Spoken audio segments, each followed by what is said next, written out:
New Zealand's national identity has been shaped by an array of influences, and the challenge in recent times has been to ensure that the Maori contribution remains central.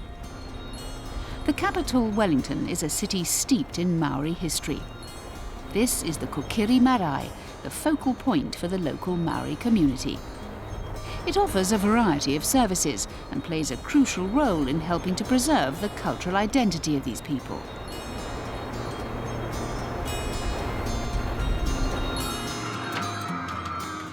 John Kingi works here, and he's one of the leading forces behind the revival of a Maori ball game called Ki-O-Rahi. Transworld Sport was keen to find out more. Maori have this thing where we constantly look into the past to inform our future. It's really, really important that we do that. We try to do that here with the mahi that we get involved with. One of the many ways has been KiORahi in terms of health, oranga, well-being. KiORahi contains elements similar to those found in Rugby Union, Australian rules, touch rugby and handball. 2 teams of 7 compete on a circular field which is divided into zones. Points are scored by touching the po or boundary markers and by hitting a central target known as the tupu. KiORahi has been passed down the generations and is bound up in Maori legend or purakau. KiORahi, like all good purakau, like all good legends, there's always a woman involved, there's always a male involved, there's usually struggle involved, and then what's really important about the purakau is every aspect within that purakau basically relates to what happens out on the field. KiORahi is about conflict resolution. The game is said to be based on the legend of a young warrior called Rahi, whose wife Te-Ara was kidnapped. Rahi went in search of his wife and encountered a series of challenges along the way.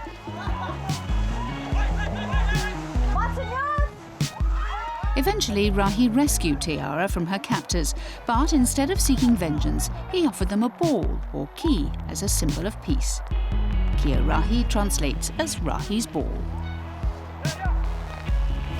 With more and more people taking up the sport, communities now travel around the country to play against each other.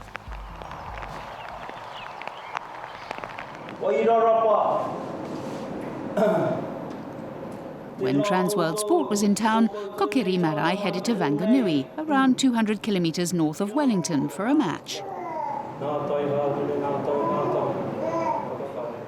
Before the game got underway, and in keeping with Maori tradition, the visitors presented their hosts with a gift.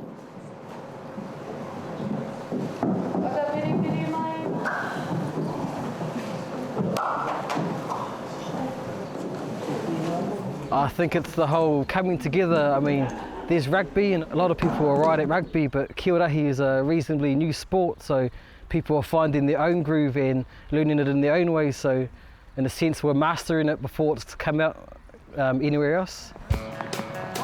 Today, 2 main forms of the game exist. There's the full contact traditional KiORahi, as illustrated in this game, and there's also the variation that youngsters tend to play. A touch rugby style game in which 2 flags are worn on a belt around the waist. Players are effectively tackled by the removal of one of the flags. Both men and women play this sport, and often the teams are mixed. If I could describe it to anybody on the outside looking in, picture putting dodgeball and rugby league or rugby together. I mean, the physicality with it, it's skill-based. A lot of people can't do what we're doing out there. A lot of people find it harder. We've had a few rugby stars and rugby league people have come along on board to give it a try, but they have failed. I think the involvement is a lot of skill-based. The rules can vary from region to region. A process called tattoo before the game determines which rules the 2 sides will abide by.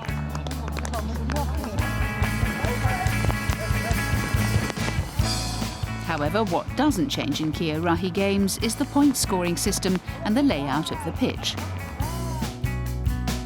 The field of play is separated into zones. Each part of the field represents a key moment in the storyline of the Rahi legend.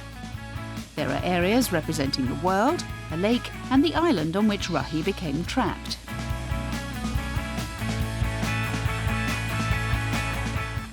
Each match is played over 4 quarters, with the 2 teams alternating between 2 roles, the Kioma and the Taniwha.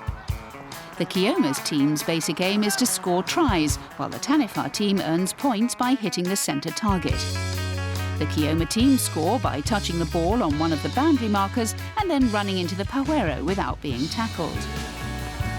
It's a fast-paced game, and the rules and scoring system can appear complex at first. Yet players pick up KiORahi very quickly, and they're soon hitting the tupu with ease.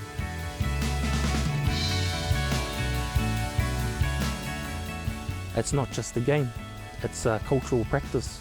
There's things in there that when it's being delivered or being played at the highest level, some really amazing things start to happen.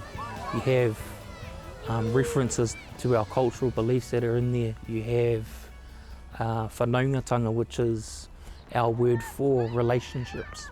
There's a whole heap of things that come into play when it's delivered at its highest level. KiORahi continues to go from strength to strength, particularly in schools across New Zealand. Many have added it to their curriculum, and there's a hugely successful nationwide secondary schools competition. Through sport, the young generation in New Zealand is learning more about the culture and values of the Maori people. For KiORahi to survive and for it to keep thriving, it's going to take more than our generation. We're part of the initial spark, I guess, but for it to flourish, for it to survive, it's going to take more than that.